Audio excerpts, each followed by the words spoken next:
Hello everyone, welcome to MS studies edge. आज मैं आप लोगों को क्लास 8वीं का मैथ्स का चैप्टर 1 का 10वां भाग लेकर आए हैं और इस चैप्टर के 10वें भाग का एक्सरसाइज 1.1 का 12वां प्रश्न लेकर आए हैं। तो चलिए दोस्तों, अब शुरू करते हैं।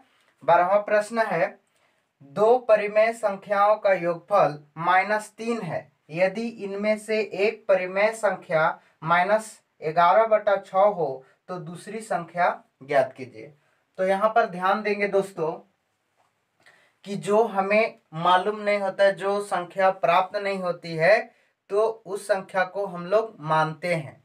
तो यहाँ ये देखना है कि मतलब कौन संख्या नहीं दिया हुआ है। तो लिखा हुआ है दो परिमेय संख्याओं का योगफल -3 है।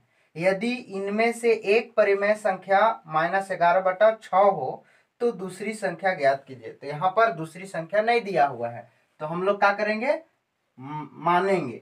ठीक है, तो लिखेंगे माना कि, यहाँ पर कौन संख्या नहीं दिया हुआ है, दूसरी संख्या हम लोग को ज्ञात करना है। तो माना कि दूसरी संख्या बराबर x, और एक संख्या कितना दिया हुआ है, एक संख्या दिया हुआ है -11/6, इतना दिया हुआ है। अब इस तरह से हो गया। अब प्रश्नानुसार मतलब प्रश्न के अनुसार चलेंगे।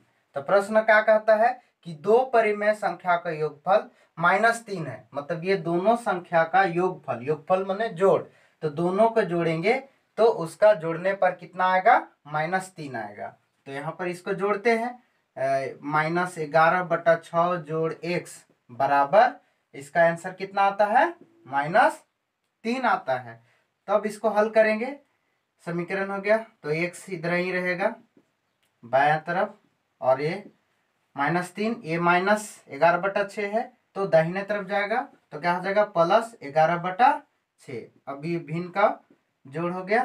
तो अब क्या करेंगे, जब भी ऐसा संख्या रहता है तो दोस्तों इसके ये वाला संख्या को क्या करेंगे, गुना कर देंगे, और इसके बाद यहाँ जो करना है, जोड़ या घटा होगा तो घटा कर देंगे, या जोड़ करना है तो जोड़ करेंगे। तब इसको गुना कर देंगे तो 6×3=18, तो यहाँ जाएगा -18 प्लस, फिर यहाँ आ जाएगा 11/6। ठीक है, अब x बराबर माइनस प्लस, घटाने कह रहा है, माइनस प्लस माइनस मतलब घटाने, तो 18 में से 11 घटाएंगे तब बचेगा 7। और ध्यान देंगे दोस्तों, पहले से भी बता चुके हैं कि जोड़ या घटा में जो संख्या बड़ा होता है और उसके आगे जो चिन्ह होता है वही चिन्ह दिखाता है। तो इसमें 11 से बड़ा कौन है, 18, तो 18 के आगे माइनस चिन्ह है, तो यहाँ -7/6। इस तरह से इसका आंसर हुआ। अगर नहीं समझ में आया होगा तो इसको ऐसे आप अपने मोबाइल से स्क्रीनशॉट ले करके समझेंगे, और चाहे बार बार वीडियो को ऐसे मतलब आगे पीछे करके ऐसे देख सकते हैं। ठीक है, तो चलते हैं अगला प्रश्न की ओर। 13वां मिटाते हैं, चलिए।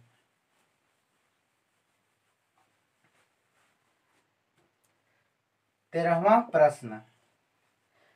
प्रश्न कहता है कि -1 में क्या जोड़ा जाए, मतलब -1 में क्या जोड़ा जाए कि 7/5 प्राप्त हो। तो ध्यान देंगे दोस्तों यहाँ पर कि क्या जोड़ा जाए कहता है, तो क्या जोड़ा जाए, तो उस पर ऐसे मान लेना है हम लोगों को x। ठीक है, क्या जोड़ा जाए जो कह रहा है, तो यहाँ पर जैसे प्रश्न कह रहा है उसी तरह से हम लोग लिखेंगे। तो यहाँ पर ऐसे -1 माइनस लिख दिए, -1 लिखने के बाद है इसमें कह रहा है कि -1 में क्या जोड़ा जाए, तो क्या जोड़ा जाए कह रहा है, तो क्या जोड़ कह रहा है, तो वहां पर क्या करेंगे, x मतलब जोड़ेंगे। ठीक है, मतलब क्या हम लोग को पता ही नहीं है तो उसको x मान लिए। ठीक है, क्या जोड़ा जाए कि जोड़ने पर है से कितना आंसर आएगा, प्राप्त होगा 7/5 प्राप्त होगा। इस तरह से लिख लेना है। अब इसको ऐसे हल कीजिए आप। अब यहाँ पर क्या कीजिए, x लिखिए, ये इसका मान निकालना है, क्या जोड़ा जाए, तो इसी को निकालना है। तो x यहाँ लिखेंगे, तो यहाँ पर 7/5 बराबर के दाहिने तरफ, और ये है माइनस से दाहिने तरफ जाएगा, बराबर के दाहिने तरफ, तो क्या हो जाएगा -1, तो इधर हो जाएगा प्लस, तो x बराबर हो जाएगा। और जब भी हम बताए कि जब भी ऐसा संख्या रहता है तो यहाँ से यहाँ को गुना कर दीजिए और इसको जोड़ दीजिए, तो 5 एकम 5, ठीक है। इस तरह से 7 प्लस 5 एकम 5, यहाँ पर इस तरह से कीजिए और 5 ऐसे कर दीजिए, मतलब भिन्न का जोड़ जानते ही होंगे। तो हो जाएगा 7 5 12/5, इसका आंसर मतलब 12/5 -1 में है से 12/5 जोड़ेंगे तो कितना आएगा आंसर, 7/5। समझ में आया। चलिए इसी प्रकार अगला प्रश्न है 14वां, तो इसको मिटाते हैं हम, ठीक है। चलिए मिटाते हैं। अगला प्रश्न है 14वां। 14वां प्रश्न कहता है कि दो परिमेय संख्याओं का गुणनफल, मतलब दो परिमेय संख्या है उसका गुणनफल मतलब गुना करेंगे तो गुणनफल उसका है -12 है, यदि उनमें से एक संख्या -3/4 है, एक संख्या दिया हुआ है -3/4, तो दूसरी संख्या ज्ञात कीजिए। तो यहाँ पर भी नहीं दिया हुआ दूसरी संख्या, तो हम लोग सबसे पहले क्या करेंगे, मानेंगे, ठीक है। तो माना कि दूसरी संख्या x और एक संख्या प्रश्न में दिया हुआ है, एक संख्या कितना दिया हुआ है -3/4, ठीक है, -3/4। आपके पास अगर 8वां क्लास के जो JECRT का जो जैक का बुक है उसको है देखेंगे, ठीक है, बच्चे लोग 8वें क्लास का स्टूडेंट, ठीक है, उसको देखेंगे, किताब पर है और समझेंगे, ठीक है, और सॉल्व करेंगे, प्रैक्टिस करेंगे। तो चलिए हम बनाते हैं इधर, माना कि दूसरी संख्या x और एक संख्या -3/4। अब यहाँ पर फिर प्रश्न के अनुसार, ठीक है, प्रश्न अनुसार करते हैं। कहता है कि दो परिमेय संख्याओं का गुणनफल -12 है, तो ये दो परिमेय संख्या हम लोग इधर हल कर लिए हैं, तो ये दोनों को हम लोग क्या करते हैं, प्रश्न के अनुसार गुना करते हैं, ठीक है, x गुने -3/4, इस तरह से गुना किए। अब गुना करने के बाद है से इसका आंसर कितना होता है, -12 आता है। अब इसको हल कीजिए, ठीक है।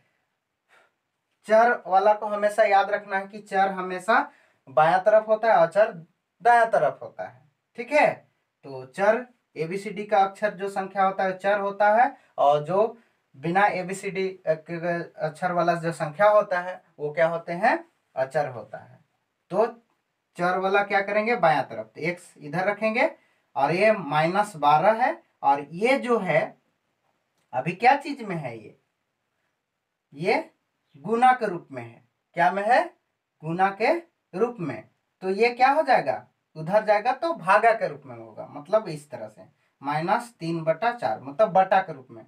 जब बटा के रूप में होगा तो यहाँ पर इस तरह से कर देना है, -12 गुने, ठीक है। जब भागा के रूप में हो जाता है तो पलटते हैं कि नहीं संख्या को, तो 4 ऊपरे हो जाएगा और 3 नीचे हो जाएगा, इस तरह से। अब ये कटेगा तो काट सकते हैं, 3 एकम 3, 3 चौके 12, तो x बराबर हो जाएगा, यहाँ पर -4 है, यहाँ प्लस, तो प्लस माइनस माइनस, तो 4 चौका 16, तो यहाँ पर भी माइनस है, ठीक है, और एक एक भी गुना करेंगे तो -1, तो ये माइनस माइनस क्या हो जाएगा, कट जाएगा। तो इसका आंसर कितना हो जाएगा, x बराबर 16 आंसर, ठीक है। आपको समझ में आ गया होगा। तो मिटाते हैं, अब अगला प्रश्न क्यों चलते हैं। अगला प्रश्न है 15वां है।